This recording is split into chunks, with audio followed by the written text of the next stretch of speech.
एक समय की बात है। राखी और महेश अपने बेटे और बहू के साथ मुंबई में रहते थे। राखी और उसकी बहू प्रीता घर का कामकाज किया करती थी और महेश और करण अपना फैमिली बिजनेस संभालते थे। लेकिन अक्सर बिजनेस को लेकर दोनों बाप बेटों को काफी चिंताएं रहती थी कि कहीं उनका बिजनेस एकदम से ठप न पड़ जाए। इसलिए दोनों ही अपनी इस टेंशन को दूर करने के लिए शराब पीने लगे थे। शहर में शराब की एक सस्ती दुकान थी। महेश और उसका बेटा रोजाना शराब पीकर घर आया करते थे। देखते ही देखते दोनों को शराब पीने की बुरी लत लग गई थी और इसका बुरा असर उनकी सेहत पर पड़ रहा था। राखी और प्रीता समझ नहीं पा रही थी वो करण और महेश को समझाए तो समझाए कैसे कि टेंशन दूर करने का एक जरिया सिर्फ शराब नहीं है। लेकिन प्रीता ने ठान लिया था कि वो अपने पति और पिता समान ससुर की ये बुरी लत दूर करके ही रहेगी। अभी एक दिन वो करण को खाने में बेहोशी की दवा मिलाकर देती है, जिससे करण बेहोश हो जाता है और उसे हॉस्पिटल ले जाया जाता है। हॉस्पिटल में डॉक्टर कहते हैं कि शराब पीने की वजह से करण के हालात काफी गंभीर हो गए हैं और इसलिए इनका लंबा इलाज चलेगा, जो घर पर रहकर भी हो सकता है।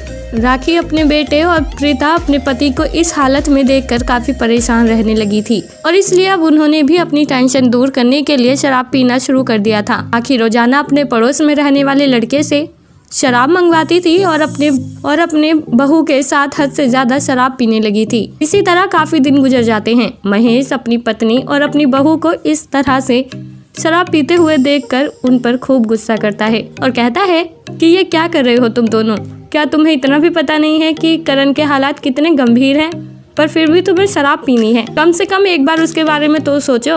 तभी राखी कहती है कि हाँ, हम करण के बारे में ही सोच रहे हैं। हम दोनों को उसकी बहुत चिंता है और इसलिए हम अपनी टेंशन दूर करने के लिए ही शराब पी रहे हैं। तभी वो कहता है कि ये क्या बकवास है? किसने कहा कि शराब पीने से टेंशन दूर होती है? ये सिर्फ एक सेहत बिगाड़ने का जरिया है और तुम्हें तो ये अच्छे से समझना चाहिए।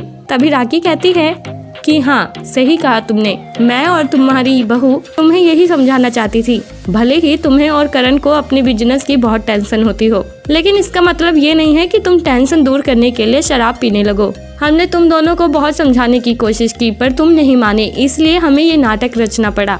दरअसल करण की तबीयत खराब नहीं है। हमने उसके खाने में बेहोशी की दवाई मिलाई थी और डॉक्टर ने जो भी कहा वो झूठ था। ये आइडिया बहू का था, जिसने कहा कि अगर हम ये सब करेंगे तो शायद आप दोनों ये समझ जाएंगे कि टेंशन तब भी दूर हो सकती है जब आप अपनी प्रॉब्लम घर के लोगों से शेयर करो। अब महेश और करण दोनों को अपनी गलती का एहसास हो चुका था और इसलिए वो तुरंत राखी और प्रीता से माफी मांगते हैं और हमेशा हमेशा के लिए शराब से किनारा कर लेते हैं। तो दोस्तों, कैसी लगी आपको प्रीता और उसकी सासू माँ की ये कहानी? आप हमें कमेंट बॉक्स में कमेंट करके जरूर बताएं और साथ ही ऐसी और दिलचस्प कहानियाँ सुनने के लिए आप हमारे चैनल को सब्सक्राइब करना ना भूलें।